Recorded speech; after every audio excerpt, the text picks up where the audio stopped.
సాయంకాలం వేళ ప్రభునామాన్ని బట్టి దేవుడిని స్తుతిస్తూ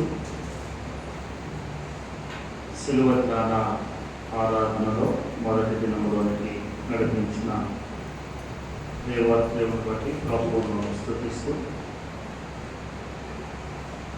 మరి యొక్క సిలువ ధ్యాన ఆరాధనల సమయాన్ని ప్రభు మనం ప్రసాదించినట్టే దేవుడిని స్తుతిస్తూ చేరు వచ్చిన మీ అందరికీ కూడా శుభములు దీవెన వచనాలు తెలియజేస్తూ ఉన్నాం.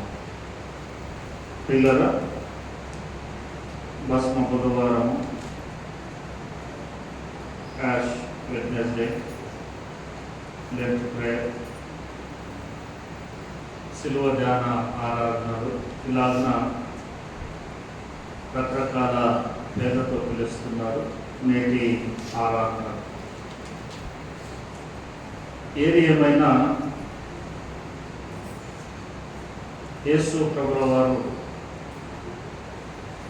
శిలువ మరణము చెంది సమాధి చేయబడి తిరిగి పునరుద్ధానుడవడానికి 46 రోజుల ముందు నుండి లెక్కించగా కొన్ని సందర్భాల్లో 46 రోజులు, మరికొన్నిసార్లు 45 రోజులు వస్తాయి. కొన్ని సంఘాలు ఆదివారాలు తీసేస్తారు. మన సంఘం కూడా అలాగే ఉంది. కొన్ని సంఘాలు ఏం చేస్తాయంటే ఇవాళ ప్రారంభించి మరలా సోమవారం నుండి లెక్కిస్తారు, ఆదివారం కూడా కలుపుకుంటారు. ఇలాగా సంఘాలు నడిపిస్తూ ఉన్నారు. దీనిని భస్మ బుధవారము లేదా బూడిద బుధవారము అని అంటారు. బూడిద బుధవారం. ఈ భస్మ బుధవారము, బూడిద బుధవారము అని ఎందుకంటారంటే జనరల్గా నిజానికి ఇది 6వ శతాబ్దంలో కాథలిక్ ఆశయం వాళ్ళు ప్రారంభించారు. దీని ప్రారంభం ఏంటి అని అంటే గడిచిన సంవత్సరంలో మట్లాదివారం నాడు తీసుకొని రాబడినటువంటి మట్లన్నీ కూడా వారు భద్రం చేసి గడిచిన సంవత్సరం మట్లన్నీ భద్రం చేసి ఈ దినాన వారు కాల్స్తారు, బూడిద చేస్తారు.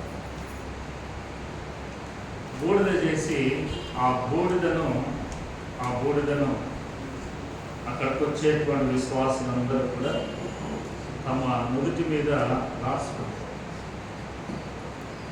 నుదుటి మీద ఈ నుదుటి మీద రాసుకోవడం అనేటువంటిది రకరకాలుగా కనపడుతుంది. కొందరు అడ్డం పెడతారు, కొందరు నిలువు పెడతారు, రకరకాలుగా పెడతారు. ఈ బూడిదను వ్రాయడానికి గల కారణం ఏంటంటే పాపమును విడిచి పశ్చాత్తాపపడి దేవుని సన్నిధిలో మేము ఉంటాము అనడానికి నిదర్శనంగా పశ్చాత్తాపపడేటువంటి వారు మాత్రమే ఈ బూడిదను రాసుకుంటారు. అందరూ రాసుకోరు. కేవలము పాపములు ఒప్పుకొని దేవుని రాజ్యానికి వారసులుగా దేవునిలో మేము కొనసాగుతాము, దేవునితో మేము ఉంటాము అని తీర్మానం చేసుకున్నటువంటి వారికి మాత్రమే ఈ బూడిదను రాస్తాం. ఇది కాలక్రమేణా రోమా సంఘం నుండి అన్ని ప్రాంతాలకు పాకి ఇది బాప్టిస్టులకు కూడా వచ్చేసింది. రాకూడదు అని నేను అన్నాను, కానీ నేనేం జ్ఞాపకం చేస్తాను అని అంటే భక్తి అనేటువంటిది, దేవుడిని ఆరాధించడము అనేటువంటిది, దేవుని సన్నిధిలో ఉండడము అనేటువంటిది సందర్భానుసారంగా ఉండకూడదు అని నేను అంటాను. అంటే లెంట్ డేస్ వచ్చాయి కాబట్టి ఉపవాసాలు ఉంది, లెంట్ డేస్ పోయాయి కాబట్టి మరలా అలాగని కాకుండా భక్తి అనేటువంటిది, ప్రభువునందు విశ్వాసం అనేటువంటిది ఎల్లవేళలా ఎప్పటికీ ఉంటే అది మంచిది అని నేను జ్ఞాపకం చేస్తూ, పిల్లల సమయం గడిచిపోతూ ఉంది కనుక మీరందరూ చూసారో లేదో నాకు తెలియదు. మరి తెలుగు బాప్టిస్ట్ చర్చ్ లక్ష్మీపురం అనేటువంటి మన సంఘ గ్రూపులో 34 రోజులకు సంబంధించినటువంటి అంశాలన్నీ కూడా నేను అందులో పెట్టాను. సోమవారం రోజే నేను అందులో పెట్టాను. కాబట్టి మీరు ఎవరైనా గ్రూపులో లేకపోతే దయచేసి మాకు మీ పేరు చెప్పండి, మీ ఫోన్ నెంబర్ ఇస్తే వాట్సాప్ ఉన్నటువంటి వారిని అందులో యాడ్ చేస్తాం. రోజు అందులో ఉన్నటువంటి అంశాలను మాత్రమే ధ్యానం చేస్తాం. అవి ఈ శిలువ ధ్యాన ఆరాధనల కొరకు సిద్ధం చేయబడినటువంటివి. కనుక దేవుడు అన్నారా, ఈ మొదటి దినాన చూడండి, అపోస్తలుడైనటువంటి పౌలు ఎఫెసీయులకు జ్ఞాపకం చేస్తూ 5వ అధ్యాయము మొదటి 2 వచనాల్లో ఇలా అన్నారు, కావున మీరు ప్రియులైన పిల్లల వల్లే దేవుడిని పోలి నడుచుకునడి, క్రీస్తు మిమ్మును ప్రేమించి మీరు పరిమళ వాసనగా ఉండుటకు మన కొరకు తను తాను దేవునికి అర్పణముగాను బలిగాను అప్పగించుకొనెను. దేవుని వారలారా, పౌలు ఎఫెసీలో ఉన్నటువంటి వారికి ఈ మాటను జ్ఞాపకం చేస్తూ ఇక్కడ 2 పదాలను ఆయన వ్యక్తం చేశాడు. ఈ 2 పదాలు భిన్నమైనటువంటివిగా కనబడతాయి, కానీ 2 పదాలు ఒకటే. చూడండి, ముందుగా ఆయన అన్నటువంటి మాట ఏంటంటే 2వ వచనం, క్రీస్తు మిమ్మును ప్రేమించి అని అన్నాడు. అనగా స్పెసిఫిక్గా ఎఫెసీయులను ఉద్దేశిస్తూ జ్ఞాపకం చేశాడు. క్రీస్తు మిమ్మును ప్రేమించి పరిమళ వాసనగా ఉండుటకు, చూడండి, మన కొరకు అని ఇప్పుడు తనను కూడా గడుపుతూ ఉన్నాడు. పరిమళ వాసనగా ఉండుటకు మన కొరకు తను తాను దేవునికి అర్పణముగా అప్పగించుకొనెను. దేవుని వారలారా, ప్రభు మనందరినీ కూడా పరిమళ వాసనగా ఉండుటకు అని అన్నాడు. ఇంగ్లీష్ బైబిల్లో చూస్తే స్వీట్ స్మెల్లింగ్ అని రాయబడింది. ఒక మంచి సువాసన కలిగినటువంటి వారుగా మీరు ఉండాలి అని. ఒక మంచి సువాసన కలిగినటువంటి వారుగా. ఈ పెర్ఫ్యూమ్ కానీ ఈ సువాసన కలిగేటువంటివి మనం ఎప్పుడు వాడతాం? పెర్ఫ్యూమ్లు ఎప్పుడు వాడతాం? ఎప్పుడు వాడతాము అని అంటే, ఏదైనా అకేషన్, ఎవరి దగ్గరికైనా వెళ్ళేటప్పుడు, ఏదైనా ఫంక్షన్లకు వెళ్ళేటప్పుడు, 10 మందిలోనికి వెళ్ళేటప్పుడు మనము చక్కగా ప్రత్యేకంగా లేదా మంచి సువాసనలు వెదజల్లుతూ ఉంటే మనను గుర్తించడానికి చాలా వరకు చేస్తాం. మనల్ని గుర్తించడానికి చాలా వరకు చేస్తాం. కొందరేమో సరే, ఇక వారి భాష, వారి భావన, వారి అలవాటు వారు. ప్రభు అంటాడు, మిమ్మును పరిమళ వాసనగా ఉండుటకు, యు ఆర్ ద స్పెషల్, మీరు ప్రత్యేకమైనటువంటి వారు. ఎందుకు ప్రభు ఈ ప్రత్యేకమైనటువంటి వారుగా ఉండడానికి తనను తాను బలిగా, అర్పణముగా దేవునికి అప్పగించుకున్నాడు అని అంటే, దీనికి ఒక ప్రత్యేకమైనటువంటి కారణం ఉంది. ఒక ప్రత్యేకమైనటువంటి కారణం. ఆ కారణం ఏంటంటే, చూడండి, రోమీలకు రాసిన పత్రిక 8వ అధ్యాయం, రోమీలకు రాసిన పత్రిక 8వ అధ్యాయము 18వ వచనం చూడండి.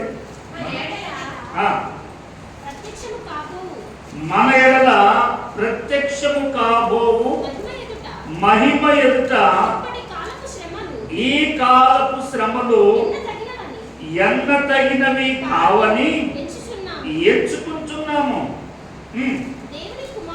దేవుని కుమారుల ప్రత్యక్షత కొరకు సృష్టి మిగుల ఆశతో తేరి చూచుచు కనిపెట్టుచున్నది. ఏలైనగా సృష్టి నాశనమునకు లోనైన దాస్యములో నుండి విడిపింపబడి దేవుని పిల్లలు పొందబోవు మహిమగల స్వాతంత్ర్యము పొందుదునను నిరీక్షణ గలదై స్వేచ్ఛగా కాక దానిని లోపరిచిన వాని మూలముగా వ్యక్తపరచబడను. చూడండి, ఇక్కడ జ్ఞాపకం చేస్తాడు ప్రభు ఎందుకు తను తాను అప్పగించుకుంటున్నాడు, ఎందుకు ప్రభు మన పక్షముగా తనను తాను శ్రమపరుచుకుంటున్నాడు అని అంటే ఇక్కడ అన్నాడు మన ఎడల ప్రత్యక్షము కాబోవు మహిమ ఎదుట. ఒక ప్రత్యక్షత ఉంది రాబోయేటువంటి దినాలలో. రాబోయేటువంటి దినాలలో ఒక ప్రత్యక్షత, రాబోయేటువంటి దినాలలో ఒక బహుమానం. చూడండి, ఎవరైనా ఒక రన్నింగ్ రేస్ లో నిలబడ్డారు అంటే ఏ బహుమానం లేకపోతే ఎవరు నిలబడరు. ఏదో ఒక ప్రైజ్ ఉంది అని అంటేనే నిలబడతారు, లేకపోతే ఎవరు నిలబడరు. చూడండి, ఆధ్యాత్మికంగా కూడా ప్రభువు మన కొరకు తనను తాను బలిగా అర్పించుకొనుచున్నాడు అని అంటే రాబోయేటువంటి దినాలలో మన కొరకు ఒక ప్రత్యక్షత ఉంది. మన కొరకు ఒక ప్రత్యక్షత ఉంది.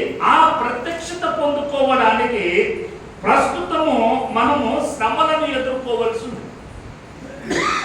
ప్రస్తుతము మనము శ్రమను ఎదుర్కోవాలి.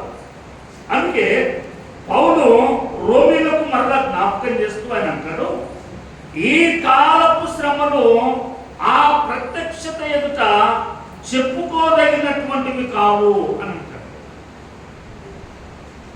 ఈ కాలపు శ్రమలు, ఇప్పటి కాలపు శ్రమలు పెద్దగా చెప్పుకోవలసినటువంటివి కావు. ఎందుకు అనంటే దేవుని కుమారుల ప్రత్యక్షత జరిగేటువంటి ఒక దినము. దేవుని కుమారుల ప్రత్యక్షత, దేవుని కుమారుల ప్రత్యక్షత. అందుకే చూడండి, మనం జ్ఞాపకం చేసుకున్నట్లయితే యేసు ప్రభుల వారు రూపాంతరము చెందుతూ ఉన్నాడు ఒక కొండ మీద. రూపాంతరము చెందుతూ ఉండగా ఆయన వస్త్రములన్నీ కూడా తెల్లగా మారిపోయాయి, తెల్లగా మారిపోయాయి. ఆయన అలాగనే ఉన్నాడు. ఈలోపు ఇద్దరు మనుషులు వచ్చారు యేసు ప్రభుల వారి దగ్గరికి. ఇద్దరు మనుషులు వచ్చారు. ఆ మనుషులు ఎవరు అని అంటే ఈ కాలపు మనుషులు కాదు వారు. ఒక ఆయనేమో మోషే, ఇంకొక ఆయన ఏలియా. మోషేకు యేసు ప్రభు కాలానికి మధ్యలో, యేసు ప్రభువుకు ఏలియాకు మధ్య కాలాన్ని కనుక వెచ్చిస్తే దాదాపుగా 1000 సంవత్సరాల కాలం ఉన్నట్టు వారిద్దరి మధ్యలో వ్యత్యాసం.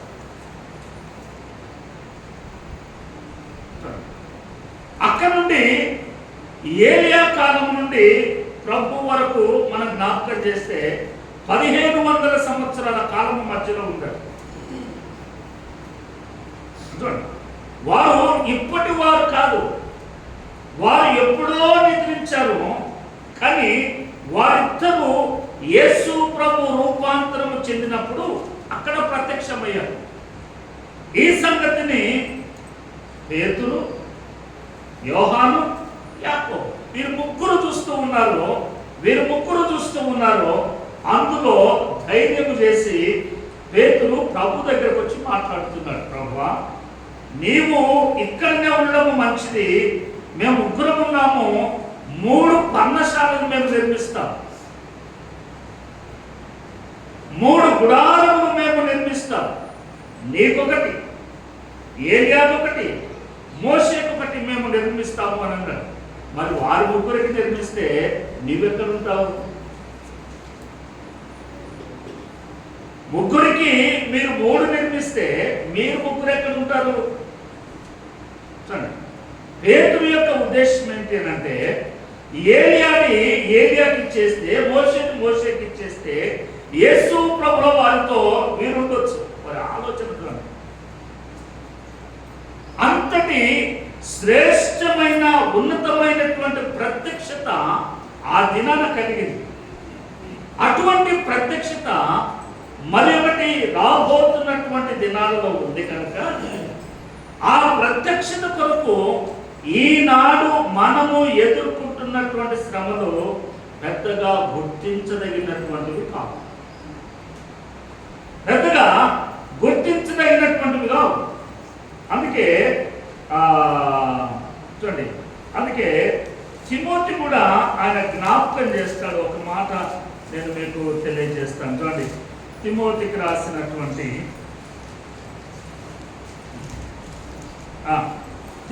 రాసినటువంటి రెండవ పత్రిక 3వ అధ్యాయము 12వ వచనం. నీవు వచ్చినప్పుడు నేను లోయలో చూడండి, క్రీస్తు యేసునందు సద్భక్తితో బ్రతకనుద్దేశించు వారందరూ హింస పొందుదురు. చూడండి, క్రీస్తు యేసునందు సద్భక్తితో బ్రతకనుద్దేశించు వారందరూ, యేసు క్రీస్తునందు భక్తితో బ్రతకాలి అని అంటే ఏమి ఎదురవుతాయట?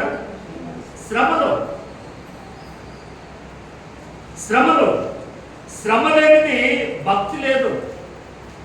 ఎక్కడైనా చూడండి, ఏ విషయంలోనైనా చూడండి, శ్రమ లేనిది దేనికి కూడా రూపము రాదు, దేనికి రూపం లేదు, దేనికి రూపము రాదు. ఎగ్జాంపుల్గా మనం ఒక రింగు ధరించాలి, రింగు చేయాలి అని అంటే ఆ రింగు ఎలా అవుతుంది? ముందుగా కొలిమిలోనికి వెళ్ళాలి ఆ బంగారం అనేటువంటిది. దానిని కొలిమిలో ఆ మంటలో వేసి దాన్ని ప్యూరిఫై చేయాలి. మంచి బంగారం అందరినీ కూడా ప్రక్కకు తీస్తారు, చెడుగంతా పోతుంది. ఊరకనే మన చేతులకు రాదు, మన చేతికి వచ్చి మన చేతిని చక్కగా అలంకరణతో కనిపించాలి అని అంటే ఆ ఉంగరానికి, ఆ రింగ్తో ఎన్ని శ్రమలు, ఆ ఉంగరానికి, ఆ బంగారానికి ఎంతటి వేడి, ఎంతగా ఆ అగ్ని ద్వారా ఎంతగా పరీక్షించబడుతుందో చూడండి. అలాగే క్రైస్తవుడు కూడా, యేసు ప్రభుల వారిని ఎదిగినటువంటి క్రైస్తవుడు కూడా శ్రమ అనుభవించాలి. ఏ మనుషుడైనా సరే శ్రమ లేకుండా నేను ఎదిగాను అని అంటే తప్పుతో అబద్ధం. ప్రభువాక్యం మనకు ఆధారం, వేరే ఆధారం ఏం లేదు. యేసు క్రీస్తునందు సద్భక్తితో బ్రతుకనుద్దేశించిన వారందరూ కూడా. అందుకే బైబిల్ గ్రంథములో, నూతన నిబంధన గ్రంథములో కానివ్వండి, పాత నిబంధన గ్రంథములో కానివ్వండి, శ్రమ పడకుండా ఏ భక్తుడు కూడా ఉన్నత స్థితికి ఎదిగిన దాఖలాలు లేవు. ఏ భక్తుడు కూడా ఉన్నతముగా ఎదిగినటువంటి దాఖలాలు లేవు.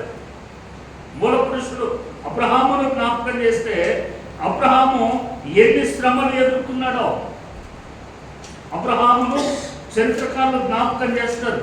అబ్రహామును బాల్యంలోనే చంపడానికి నిమ్రోదు అనబడినటువంటి రాజు తన వెంబడి పడితే తన తండ్రి ఆయనను దాచిపెట్టి,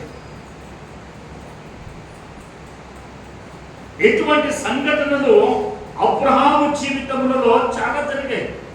దేవుడు అబ్రహామును విశ్వాసులకు తండ్రిగా ఎన్నుకోవడానికి ఆయన జన్మములోనే అబ్రహామునకు 10 శ్రమలు సిద్ధం చేసి పెట్టాడు. 10 శ్రమలు సిద్ధం చేసి పెట్టాడు.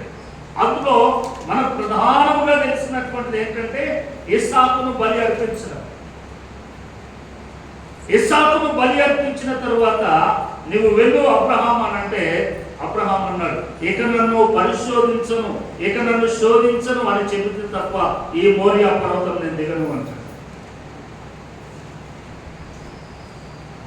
నన్ను ఇక శోధించను, నన్ను పరిశోధించను, నా మీదకి ఎటువంటి శ్రమ రానివ్వను అని నీవు నాకు మాట ఇస్తేనే ఈ మోరియా పర్వతం నేను దిగుతాను అని ఆయన దేవుడిని అడిగితే, ఓకే నీ కొరకు ఇంకొక శ్రమ ఉంది, ఆ శ్రమ నీకు ఇవ్వను కానీ నీ బంధువుకి ఇస్తాను, నీ సహోదరుని కుటుంబానికి నేను దానిని ఇస్తాను, నీవు దిగి వెళ్ళు అంటాడు. ఆయన సహోదరుని కుటుంబంలో వచ్చినటువంటి వాడే యోబు. యోబుకు ఘోరమైన శ్రమ రాలా. యోబు పొందినటువంటి ఆ శ్రమ వాస్తవానికి అబ్రహాము అనుభవించవలసింది. అందుకే దేవుడు శ్రమ పొందినటువంటి ప్రతి వారిని కూడా ఎంత గొప్పగా జ్ఞాపకం చేశాడో చూడండి. అబ్రహామును చూస్తే విశ్వాసులకు తండ్రి అని అన్నాడు. యోబును జ్ఞాపకం చేస్తే ఊజు దేశమందు అని రాశాడు. ఆ చుట్టుపక్కల ఆ పరిసర ప్రాంతాల్లో అటువంటి యథార్థవంతుడు లేడు అని అన్నాడు. అన్నారా ఇవన్నీ కూడా ఈ ప్రార్థన ఆ దినాలు కానివ్వండి, దేవుడిలో మనం కొనసాగేటువంటి ఈ దినాలన్నీ కానివ్వండి, ఇవన్నీ కూడా మనలను మనము ప్యూరిఫై చేసుకోవడానికి, మనలను మనము సరి చేసుకోవడానికి, మనలను మనము దేవునికి దగ్గరగా చేసుకోవడానికి, దగ్గరగా ఉన్నాము అని అనుకోవడానికి వీలు లేదు. లోకములో ఉన్న ప్రతి మనుషుడు ఏదో ఒక దాని ద్వారా దేవునికి దూరం అయిపోతాడు, దేవునికి దూరం అయిపోతాడు. అందుకే దేవునికి దగ్గరగా తీసుకొని రావడానికి ఈ ఆరాధన, దేవునికి సమీపముగా రావడానికే ఏ శ్రమలు.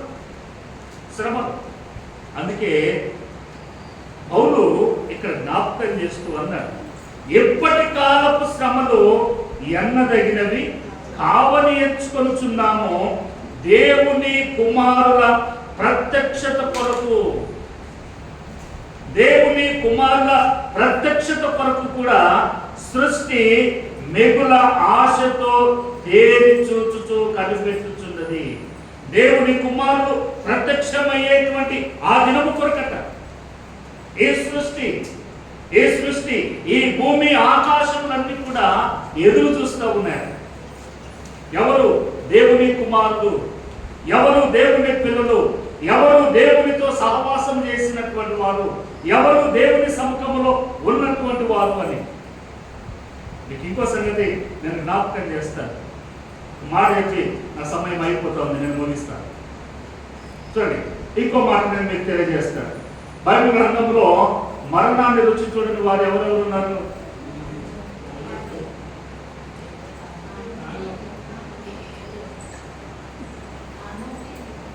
చెప్పగలిగితే చెప్పండి. ఆనోకు, ఏలియా. ఇంకొక నిమిషం మీకు అవకాశం ఇస్తాను. ఇంకెవరు ఉన్నారా?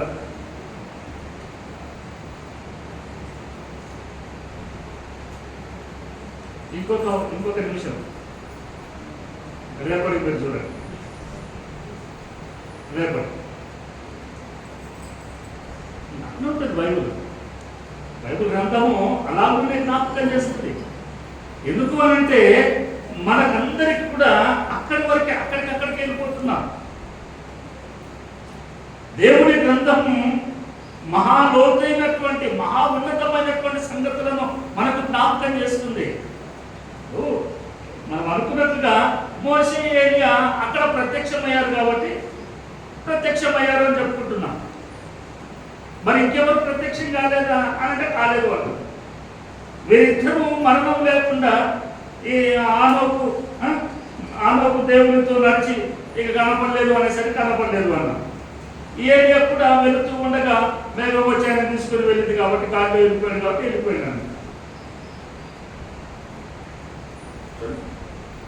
ఇటువంటి వారందరి కొరకు సృష్టి మిగుల ఆశతో తేరి చూస్తున్నది. మరణమును చూడకుండా వెళ్ళిపోయినటువంటి వారు ఇద్దరే కాదు, ఉన్నారు. బైబిల్లోనే ఉంది. వీరందరి కొరకు ఈ సృష్టి ఆశతో తేరి చూస్తున్నారు. సృష్టికే ఎంత ఆశ ఉందో చూడండి. దేవుని పిల్లలు ఎవరు? దేవుని పిల్లలు ఎవరు? వారు ఏ విధంగా ఉన్నారు? వారు ఏ విధంగా చేశారు? వారు ఏ విధంగా దేవునితో నడిచారు అని సృష్టి ఆశతో ఎదురు చూస్తుంది అని అంటే, దేవుని పిల్లలుగా, దేవుని సన్నిధిలో నడిచే వారిగా, దేవునిలో కొనసాగేటువంటి వారిగా మనకెంత ఆశ ఉండాలి దేవుని పట్ల? చెప్పినారా? పౌలు జ్ఞాపకం చేస్తున్నాడు, క్రీస్తు మిమ్మును పరిమళ వాసనగా ఉండడానికి, క్రీస్తు మిమ్ములను పరిమళ వాసనగా ఉండడానికి. చూడండి, ఎవరైనా ఎక్కడికైనా ఒక చోటికి ఇద్దరు మనుషులు వెళితే ఆ ఇద్దరిలో ఒక మనుషుడు ఇంకొకరితో మాట్లాడుతుండగా తనతో ఉన్న వ్యక్తి అలాగే నిలవబడ్డాడు అనుకోండి, బాగుంటుందా? ఏం చేయాలా? మాట్లాడేటువంటి వ్యక్తి ప్రక్కన నిలబడ్డ వ్యక్తిని ఏం చేయాలా? పరిచయం చేయాలా? ఇదిగో మావాడు, ఇదిగో నాతో వచ్చాడు, నా స్నేహితుడు, మా చుట్టాలు, లేకపోతే మా సంఘం, మా వాళ్ళని పరిచయం చేయాలా? పరిచయం చేయకుండా నీవుగా మాట్లాడుకుంటే పక్క నిలబడే వారికి బాగుండదు.